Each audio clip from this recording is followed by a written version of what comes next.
అదే పద్ధతిలో ఇప్పుడు ఇక్కడ కూడా బీసీకి సంబంధించి ఒక ప్రత్యేకమైనటువంటి ఇవన్నీ అయిన తర్వాత మీరు ఏ ఏ అంశాల్లో ఇప్పటికీ కొన్ని స్థానిక సంస్థల్లో రిజర్వేషన్లు ఉన్నాయి.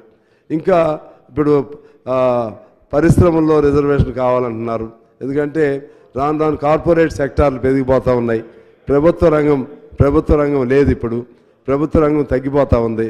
ఈ విధంగా ఇవన్నీ ఒక అనుభవం కలిగినటువంటి సామాజిక ఎకనామికల్గా అనుభవం కలిగిన వాళ్ళని, అలాగే బీసీ సంఘాల పేరుతో పోరాటం చేస్తున్న వాళ్ళని, అన్ని పార్టీల వాళ్ళని కలిసి అదే పద్ధతిలో ఇప్పుడు ఇక్కడ కూడా బీసీకి సంబంధించి ఒక ప్రత్యేకమైనటువంటి ఇవన్నీ అయిన తర్వాత మీరు ఏ ఏ అంశాల్లో ఇప్పటికీ కొన్ని స్థానిక సంస్థల్లో రిజర్వేషన్లు ఉన్నాయి. ఇంకా ఇప్పుడు పరిశ్రమల్లో రిజర్వేషన్ కావాలంటున్నారు. ఎందుకంటే రాను రాను కార్పొరేట్ సెక్టార్లు పెరిగిపోతూ ఉన్నాయి. ప్రభుత్వ రంగం లేదు, ఇప్పుడు ప్రభుత్వ రంగం తగ్గిపోతూ ఉంది.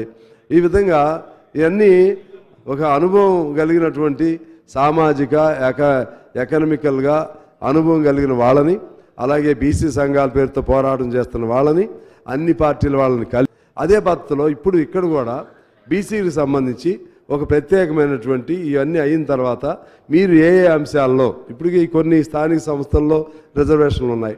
ఇంకా ఇప్పుడు పరిశ్రమల్లో రిజర్వేషన్ కావాలంటున్నారు. ఎందుకంటే రాను రాను కార్పొరేట్ సెక్టార్లు పెరిగిపోతూ ఉన్నాయి. ప్రభుత్వ రంగం లేదు, ఇప్పుడు ప్రభుత్వ రంగం తగ్గిపోతూ ఉంది. ఈ విధంగా ఇవన్నీ ఒక అనుభవం కలిగినటువంటి సామాజిక ఎకనామికల్గా అనుభవం కలిగిన వాళ్ళని, అలాగే బీసీ సంఘాల పేరుతో పోరాటం చేస్తున్న వాళ్ళని, అన్ని పార్టీల వాళ్ళని